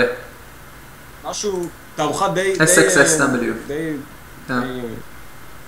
Southwest. כן, זה סרטים ואינטראקציה ומוזיקה באוסטין, כן. באוסטין, טקסס, זה קורה... זה הסתיים. לא יודע, זה הסתיים. לקחו הומלסים והפכו אותם להוטספוטס. אתה יודע, 0, אין מה להגיד, זאת אומרת, אם היית רוצה להתחבר לשם, אז היית צריך, ממש היו עומדים אנשים, חולצות. שיש עליהם... כן, היית צריך לשאול אותם, או לשלוח SMS למספר מסוים בשביל לקבל את הגישה. כן. והם היו... היה עליהם, היה מכשיר, כן, את ההוטספוט. תשמע, הנה, אתה יודע מה זה מתקשר למה שהתחלנו לדבר בתחילת התוכנית, שטכנולוגיה היא לא תחליף לערכים ולמוסר, וזה בדיוק הדוגמה הזאת, אתה יודע,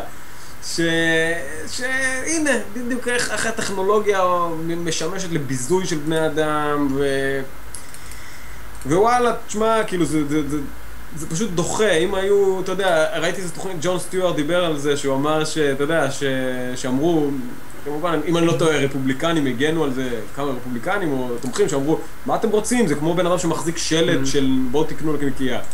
ואז, אתה יודע, ג'ון סטיוארט אמר, אבל הוא לא אמר, אני, אתה יודע, אני שלט, לא יודע, משהו כזה, הוא אמר, אני הסטנדוויץ' או משהו כזה, תאכלו אותי, לא זוכר, וכאילו פה, זה כל כך מאכזב אותי שהטכנולוגיה, שוב, אין מה להשאיר פה את הטכנולוגיה, אבל שלוקחים את הטכנולוגיה בשביל להפחית מהיכולת האנושית, אתה יודע, כי הפכו פה בן אדם ראוטר. זה 0 באופן עקרוני לאנשים שלוקחים את הטכנולוגיה ועושים ממנה משהו שכאילו הופכים את הטכנולוגיה לחשובה יותר מבני אדם. זה מבחינתי מה שזה אומר. 0 גדול גם למי שארגן את זה שם, וגם לאנשים באופן כללי שרואים שהטכנולוגיה היא חשובה יותר מבני אדם. היא לא, בני אדם הם חשובים מטכנולוגיה. תודה. הפכנו פה לתוכנית כזאת הומניסטית לגמרי. טוב, הנה, זה 0 לאייפון, אנחנו חייבים כנראה לתת לאפל ולאייפון איזשהו 0 מדי תוכנית. טוענות שהגלישה באייפון 4S, גלישה שנחשבת ל-4G, כן, זה לפי The Register, זה עדכון של ה-iOS, עדכון לגרסה 5.1, בעצם עושה את השינוי הזה ומציג את האייקון של ה-4G, שבעצם החיבור עצמו הוא 3G. אתה לא נראה מופתע, אתה יודע, דברים כאלה באפל, מה, אני לא, זה בסדר. כבר רגיל לזה. אתה לא מופתע לדעת. כן, טוב, האמת שזה קצת קטנוניות נגד אפל, אבל תובעים את אפל על אמת בפרסום נגד מודעות של סירי. סירי, המערכת הקולית של פקודות קוליות, שאתה יודע, אני חושב שקצת מפריזים ביכולת שלה של סירי. זה שום דבר חדש. לא, מה, אין פה איזה משהו חדש, זה זיהוי קול, זה speech recognition, ובנוסף עם קצת משהו, אתה יודע, תגובות חכמות כאלה, או מצחיקות לפעמים, והפכו את זה למשהו מדהים. זה לא, אין פה שום דבר, שוב, אין פה שום דבר חדש מאפל, מה שיש פה זה עבודה נוספת של מחלקת הפרסום של אפל. אז בוא, שוב, אני לא יודע אם הטענה הזאת נכונה, אבל הוא טוען ששולחת שולל בפרסומות של גוגל, של אפל, ואני אומר, באמת? יש פה הולכת שולל בפרסומות של אפל? זה מוזר, זה מוזר. יש באמת הולכת שולל בפרסומות בכלל? וואו, זה מוזר, זה קורה. במיוחד באפל, אבל אתה יודע, בסדר. טוב, אז אתה יודע, אני לא יודע אם לתת פה אפס, כאילו, אני לא יודע אם הטיעון הוא נכון, אבל בסדר. אני באופן קבוע הייתי נותן לאפל אפס, אבל אוטומטי, אבל לא חובה. הם יקבלו עוד אפסים בהמשך. כן. בוא נעבור לפינה הבאה שלנו, פה קליקטיקה, איפה שהקליק והפוליטיקה נפגשים. נמצאתי את זה עכשיו.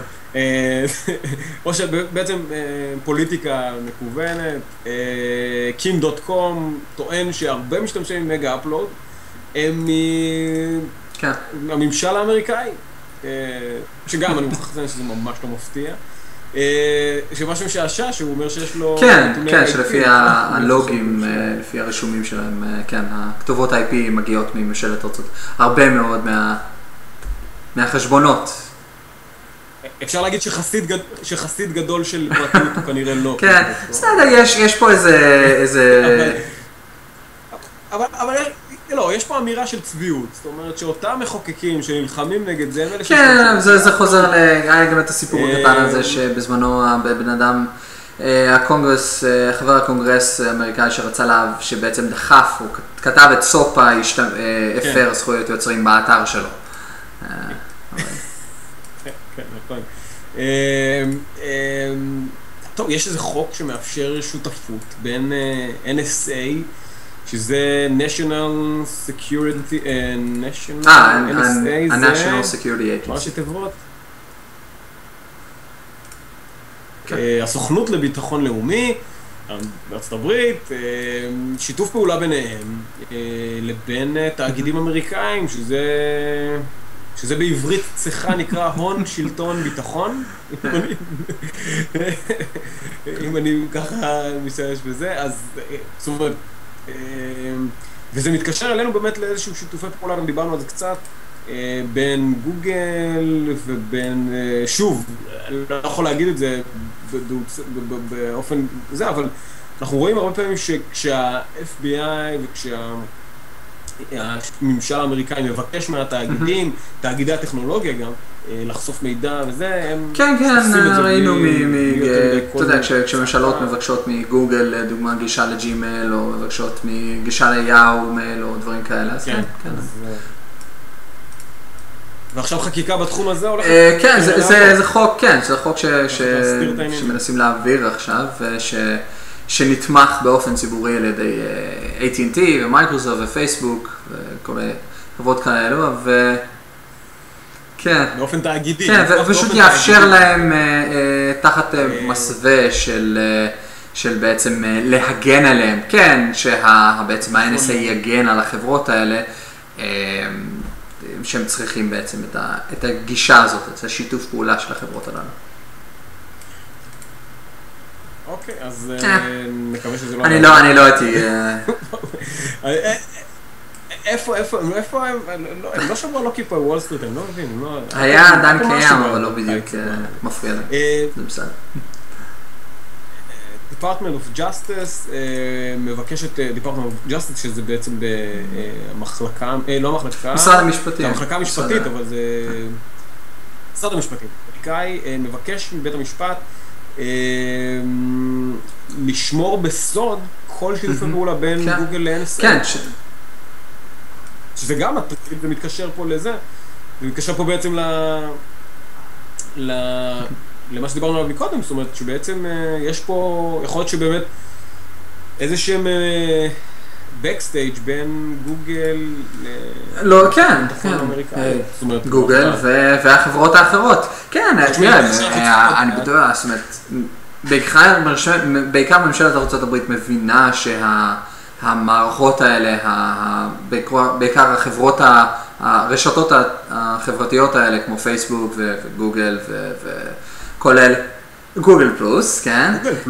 הם מקור נהדר למידע, מקור נהדר למידע על אנשים, כן? זמין, נגיש ורע. כל הזמן. ומעודכן. כן, אם אתה נכנס לטוויטר, אתה יודע בדיוק מה קורה כל שנייה על אנשים. אנחנו נדבר על זה אגב, אנחנו נדבר על זה, יש לנו פינה אחרונה של תרבות, שם גרוע. אם יש לכם שמות חדשים, אתם יכולים לשלוח אותנו לפידבק, כן? תציעו למטה דחוף. מערכת, אוקיי, זה קצת מתקשר לדמוקרטיה מקוונת, מערכת של הצבעה, e-voting, הצבעה מקוונת, הצבעה אלקטרונית בעצם. נפרצה תוך פחות מ-48 שעות, זאת אומרת, המטרה, למעשה, המערכת הזאת נשלחה לבדיקה. כן, נשלחה לחוקרים באוניברסיטת מישיגן. והם פרצו את זה תוך 48 שעות, שזה גם מתקשר, אתה יודע, גם הרבה פעמים מדברים פה, לדעתי, על גור. הוא המציא את האינטרנט, לא? ממציא האינטרנט, כן. לא, הוא המציא את האינטרנט, אבל הוא זה ש... הוא נפגע מהצבעה אלקטרונית, נכון? מבוש, הוא למעשה היה אמור להיות הנשיא הבא. ולמרות שהוא המציא את האינטרנט, זה אולי, אתה יודע, אולי זה, אתה יודע, יכול להיות שזה אירוני מאוד, שדווקא האיש שהמציא את האינטרנט נפגע. כן, זהו, המערכת הזאת בעצם הייתה אמורה להיות בשימוש על ידי אזרחי ארצות הברית שנמצאים מחוץ למדינה, מצביעים מחו"ל. ונפרץ תוך 48 שעות, אבל אני חושב שבאמת זה, אנחנו כל פעם מדברים על זה קצת על דמוקרטיה מקוונת ועל זה, יכול להיות שבאמת עוד כמה שנים נוכל באמת, אני מאוד מקווה שנוכל לעשות... כן, אבל יש כבר מדינות שמציעות דברים כאלו, לדוגמה, אסטוניה מציעה e-voting, ומציעים את זה כן, יש לזה, אתה מקבל איזשהו, אתה יודע, את הזיהוי שלך, יש לך את הכרטיס זיהוי שלך ואתה משתמש בזה בשביל ההצבעה עצמה, וזה רץ כבר כמה שנים ונראה שזה עובד, אז זה משהו שבהחלט אפשרי, זה פשוט צריך לאט לאט לעבור לזה. כן, יש בעיות כמובן עם ההצבעה. כי אנחנו דיברנו על זה כבר לפני 7 שנים, ואמרנו שזה צריך לקרות, וכבר יש כבר כל כך הרבה טכנולוגיה, טכנולוגיה תכלס במקרה הזה קיימת, ופשוט צריך לעבור לזה, זה פשוט צריך איכשהו, הנה, זה מתקשר לדבר הבא, אתם רוצים לדעת, מנכ"ל מוזילה אומר, אתם רוצים להבין יותר על האינטרנט, פשוט תפסיקו להיות בממשלה. הוא פונה לפוליטיקאים האמריקאים כמובן, שהעבירו חקיקות מטורפות, שניסו להעביר חקיקות. כן, אבל זה יותר, הביקורת שלו היא בעצם, אם אתם לא מבינים איך האינטרנט עובד, אל תציעו חוקים, או אל תדברו בכלל על הדברים האלה, אל תהיו בדיונים על החוקים האלה שבעצם הולכים להחליט את העתיד של הטכנולוגיה הזאת שאתם לא מבינים בה. כן, ועוד איזה מין ידיעה, אנחנו עדיין בפוקליקטיקה, אם יש לכם שם טוב. תתנו, אז ידיעה בפורבס, שמתפרסמת בפורבס, מחקר מראה שמוצרים של הממשלה הם המוצרים התוכנות, כן. הנגועים ביותר התוכנות, התוכנות. כן, מוצרים, כן, אוקיי. התוכנות של הממשלות מייצרות את המוצרים הנגועים ביותר בהרבה באגים, וזה מה שנקרא, אתה יודע, אם משהו מקולקל, דג מסריח. אבל זהו, זה בעצם נכנס לעניין הזה שדיברנו, כמו שדיברנו על איסלנד, שהם עושים את המעבר הזה לקוד פתוח, והונגריה גם, אז זה בהחלט משהו שיכול לעזור בכל הנושא הזה, שאם הממשלות מחליטות ליצור את המערכות האלה באופן פתוח, זה מאפשר לאנשים בעצם להסתכל על הקוד ולמצוא את הבאגים האלה בצורה הרבה יותר טובה ולתקן את זה. זאת אומרת, ולא לתת לממשלה, כנראה. לפעמים הם חייבים, אתה יודע, לפעמים יש לך את הדרישות הללו, הדרישות המאוד ספציפיות של הממשלה, שהם חייבים לפתח. לא, אני אומר, אבל יכולים לפתח אולי בקוד פתוח, תכונות של הממשלה. האמת שזה מאוד, שאני חושב שזה נורא מתבקש, שאזרחים הם אלה שיפתחו את מה שהממשלה, זאת אומרת, אני לא חושב שצריך אם זה, בהחלט, לבין האזרחים שלה.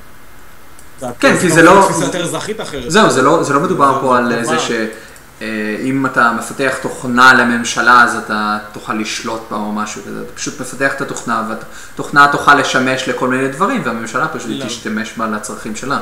אז בהחלט משהו שאפשר... צריך להיות קוד פתוח. אז אוקיי. בוא נעבור לפנייה הבאה עם רק הערה קטנה, כן.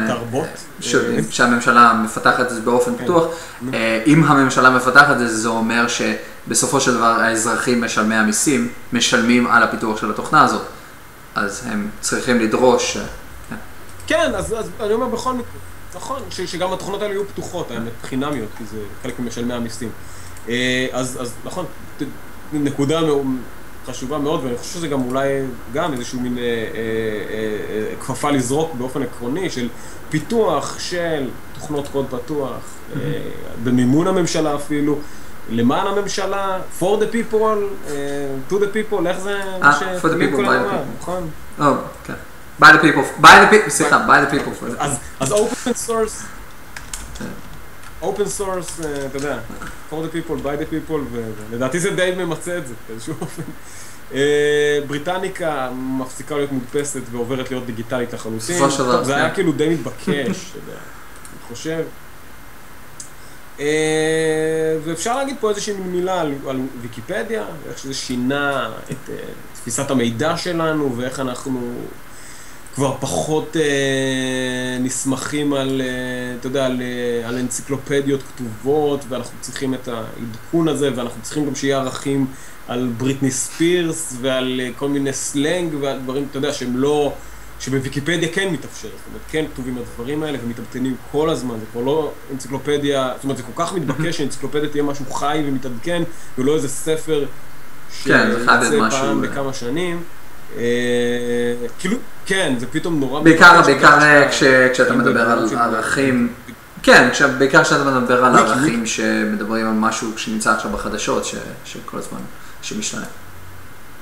כן, נכון, על כל מיני מהפכות וזה, והאפשרות גם לערוך את זה, אתה יודע, שהיא עניין מאוד, אתה יודע, אני יודע שיש המון ביקורת על וויקיליקס בהקשר, על וויקיפדיה בהקשר הזה, אבל האפשרות לערוך... אני חושב שאולי... יש להם, אני חושב, מספיק אנשים שכרגע שעורכים את הדברים האלה, שאולי הם יכולים אפילו לעבור לדרישה יותר רצינית בעצם, שאתה צריך איזשהו מינימום של, לא יודע, 50 או 100 ערכים שערכת כמו שצריך, וה100 הראשונים שאתה עורך הם נתונים אתה יודע, למודרציה, שכאילו שמישהו יצטרך לאשר אותם, ואחרי זה אתה כבר תוכל לערוך דברים בלי... אתה יודע, להעלות קצת את הרמה אולי שלפעמים של הערכים. אוקיי, אנונימוס מפילה את אתר הוותיקן, שוב, זה איזושהי פרובוקציה של אנונימוס שהם אוהבים להפיל אתרים של הוותיקן, אבל מסתבר שזה גם בעקבות איזושהי פעילות שטוענת שהוותיקן... כן, היה סיפור, זה יצא לפני כמה שנים, שהוותיקן בעצם הואשם, ממשלת ארצות הברית הוסיפה את הוותיקן לרשימת מה שנקרא money laundering, מחפשי הכספים, מלביני הכספים, סליחה, מלביני הכספים העולמיים, שאמרו שהוותיקן בעצם משמש להלבנת כספים של המאפיה האיטלקית. תראה, יש לי פה משהו להגיד בהקשר הזה, אני חושב שמי שצריך לשכנע מיליונים בסוס מדבר או בכל שטות סתם, לא, סוס מדבר אני לא חושב שיוצאים את זה, אני לא יודע באיזה דת זה היה, אבל צריכה להיות דת שיש בסוס מדבר. יש את... כן, כן, שנות 50, כן. איך זה נקרא, תוכנית טלוויזיה הזאת, הורס.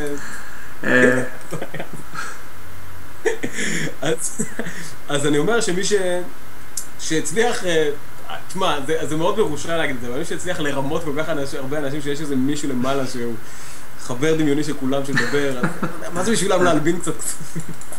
אבל אתה יודע, אתה יודע, וגם על כנסייה הקתולית יש כל כך... פדופיליה, וכן, למיניהם, כן.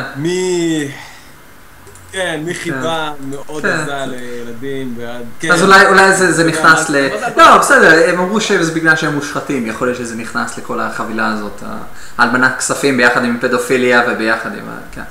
אוקיי, אז זה לאו דווקא... לא, זה שחיתות, שהם מושחתים, זה משהו. אוקיי. חלק. טוב, אתה יודע, תשמע, מי ששכנע אותך אתה יכול, שיש סוס מדבר בשמיים, סתם מעניין אותי. אוקיי, אתה יודע, יש לנו פה דיונים כאלה קצת על זה, אני חושב שבאמת האינטרנט, נגענו בזה קצת פעם שעברה, שהיא מאפשרת דיון אתאיסטי, ואגנוסטיקני, בנושא הזה, כי היא חילונית במובן הזה, בבסיס שלה אני חושב, כי אין בה ביזור ואין בה זה, ועדיין אני מוכרח לציין שזה משעשע אותי, לא משעשע, אבל זה עדיין מדהים לראות הרצאות של אנשים שמחזירים בתשובה ואנשים זאת אומרת, זה עדיין, זה פלטפורמה שאני רואה שהדת לא מצליחה להילחם בה. זאת אומרת, היא לא מצליחה להילחם, היא לא מצליחה לגרום למאמינים שלה להתנתק מזה, מהאינטרנט, וזה ככה איזושהי נקודה למחשבה, כי אתה יודע, זה גם מתקשר ככה, יש פה איזה קו בתוכנית הספציפית הזאת, אנחנו מדברים על טכנולוגיה, היא לא דבר שעומד בפני עצמו.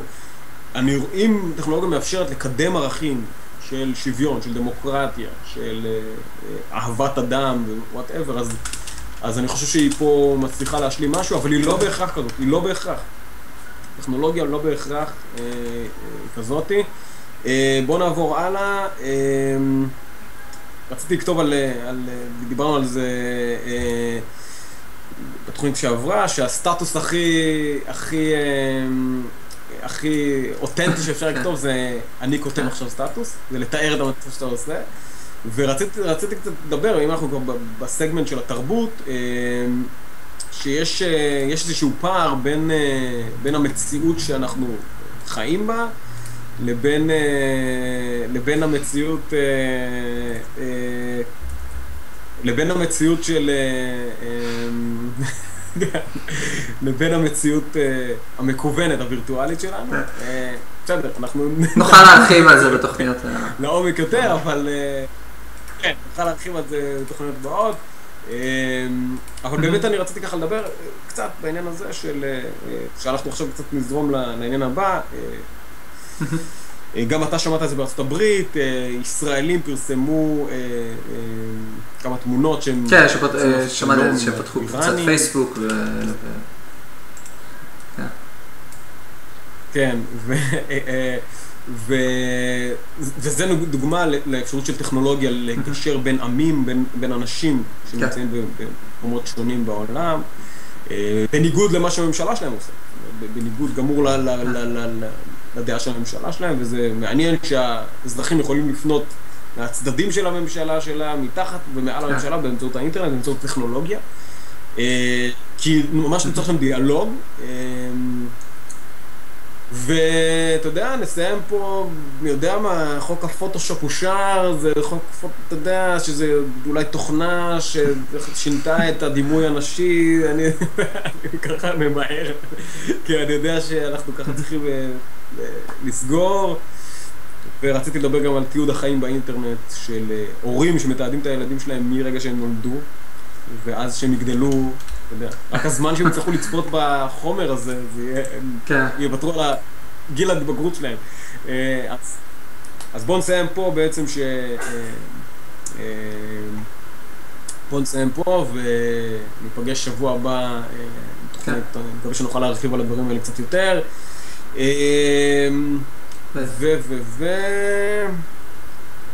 אמרנו, אני כותב סטטוס עכשיו, שתתאר את זה, זה באמת על הפער בין המציאות והמציאות המקוונת ככה. נוכל להמשיך את הדברים. כן, אז טוב, אז באמת תודה רבה לגולשים, תודה רבה לך, דותן. ניפגש בתוכנית הבאה. להתראות.